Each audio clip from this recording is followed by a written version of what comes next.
representasi sinyal waktu diskrit analog satu dimensi. Ya.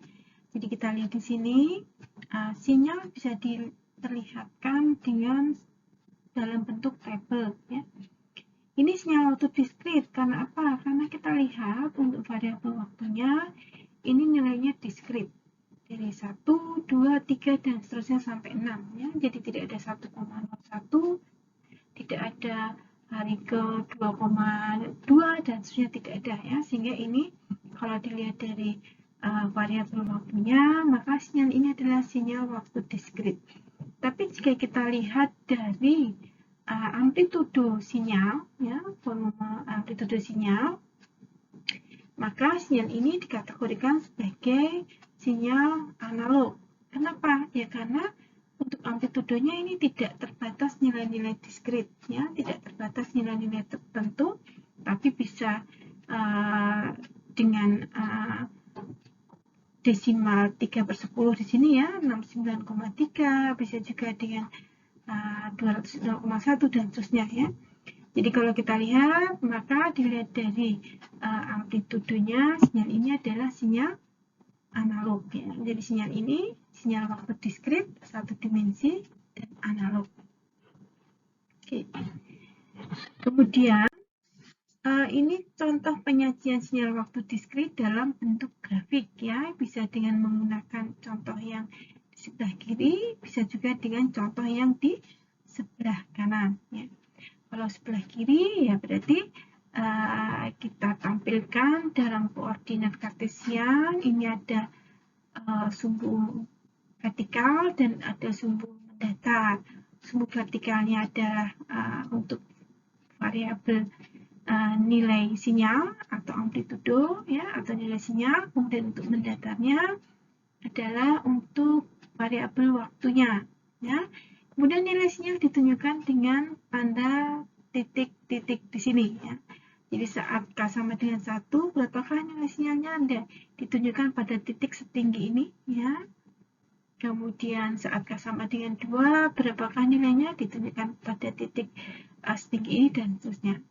Atau bisa juga ditunjukkan dalam, kita tidak usah memperlihatkan sumbu vertikalnya, langsung saja ya, satu sinyal yang menggambarkan posisi ketinggian titik-titik ini sebagai perbandingan untuk nilai-nilai sinyal ya. Jadi ada 69,3 tentunya akan lebih tinggi daripada 14,2 dan seterusnya. Perhatikan ya. Jadi yang menunjukkan nilai sinyalnya itu ada pada posisi titik-titik ini ya, bukan garisnya ya. Jadi garis ke bawah ini hanya untuk bantuan saja ya. Jadi bantuan itu adalah nilai sinyal saat waktu keberapa, demikian ya. Oke, ini contoh sinyal waktu diskrit yang digital. Kalau tadi dalam bentuk tabel waktu diskrit tapi kontinu analog, maaf ya. Kalau ini digital karena nilai amplitudo sinyalnya atau nilai-nilai sinyalnya itu dalam nilai-nilai yang integer dan tertentu. Nah, kadang-kadang sinyal waktu diskrit digital bisa juga ditunjukkan dengan deretan angka saja ya. Jadi misalkan contoh sinyal waktu diskrit digital yang ditunjukkan di atas ini dalam bentuk grafik, bisa dituliskan dalam bentuk deretan nilai saja ya. Jadi GK berarti sinyalnya kita beri nama fungsi GK ya. Kemudian ada deretan angka 12, 11, 10 dan seterusnya. Nah, ini menunjukkan bahwa saat K sama dengan 1, nilai sinyalnya 12. Saat K sama dengan 2, nilai sinyalnya 11 dan seterusnya. Ya. Jadi kita tuliskan dalam deretan angka. Nah, sekarang kalau sinyal waktu diskrit digital 2 dimensi. Nah, sinyal waktu diskrit digital 2 dimensi ini kita bisa pandang sebagai bentuk matrik ya. Jadi deretan angka ini apa? Ini adalah nilai sinyal dalam bentuk ya, disusun sedemikian rupa dalam bentuk kotak ya, seperti matriks ya. Oke, jadi sinyal ini sinyal 2 dimensi. Karena apa? Karena variabel bebasnya tidak hanya 1 tapi 2 ya. Di sini X dan Y. Ini tidak menunjukkan waktu tapi menunjukkan posisi.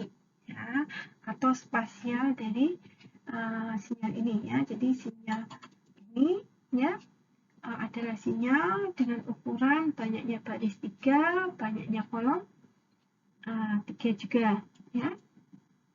Nah, umumnya dalam menentukan variabel X dan Y ini menunjukkan koordinat sinyal. Untuk X itu menunjukkan koordinat vertikal ke bawah di sini ya, jadi posisi barisnya. Sedang untuk Y itu menunjukkan posisi kolomnya ya. Oke.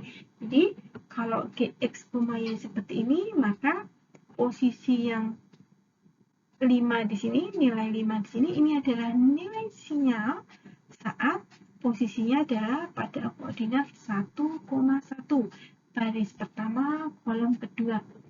Kemudian yang 6 ini adalah nilai sinyal pada posisi baris kedua kolom pertama ya. Kemudian 8 ini adalah nilai sinyal pada posisi baris ketiga kolom pertama ya. Jadi ini ya. Jadi baris pertama kolom pertama nilainya 5, baris pertama kolom kedua di baris pertama kolom kedua nilainya 6, kemudian baris pertama kolom ketiga, baris pertama kolom ketiga nilainya 10 dan seterusnya ya. Oke, jadi kita gunakan variabel X dan Y di sini untuk menunjukkan koordinat ya, karena sinyal kita adalah sinyal dengan variabelnya bukan variabel waktu, variabel spasial. Dan ini sinyal diskrit 2 dimensi. Nah, beberapa operasi terhadap sinyal untuk perkalian sinyal dengan konstanta ya, perkalian sinyal dengan konstanta yang kita kalikan saja sinyal tadi dengan satu nilai tertentu diskrit ya. Apa yang terjadi? Yang terjadi adalah kita akan mengalikan semua nilai sinyal tadi pada masing-masing posisi waktu ya. Jadi untuk ini ya, jadi ini harusnya 3 kali 12 ya. Jadi posisi pertama sinyal asalnya adalah 12, K sama dengan 1, 12, kemudian hasil perkalian sinyal keluarannya itu 3 kali 12 di sini ya. Dikeliru ya, ini harusnya 3 kali 12. Oke, ini keliru. Ini harusnya 3 kali 12. Oke, ya. Oke. 3 kali 12 tentunya sama dengan 30. Nah, gitu ya. Kemudian untuk posisi yang ini misalkan ketika K sama dengan 3, ya ini kita kalikan dengan 3, ya kita dapatkan 3 kali 3, 3 kali 10 sama dengan 30. Demikian. Kemudian untuk perkalian dengan konstanta, ya, untuk sinyal waktu diskrit 2 dimensi, apa yang kita lakukan? Apa operasinya? Sama ya, kita akan mengalihkan konstanta tadi dengan masing-masing nilai sinyal pada posisi-posisi masing-masing ya. Jadi ini 5, kita kalikan dengan 3 ya, maka sinyal keluaran tadi, hasil perkalian tadi adalah 15. Demikian seterusnya ya, yang ini 6, keluarannya berapa? Keluarannya menjadi 3 kali 6 ya, sama dengan 18. Demikian seterusnya untuk operasi sinyal perkalian dengan konstanta, baik sinyal waktu diskrit 1 dimensi ataupun sinyal waktu diskrit 2 dimensi.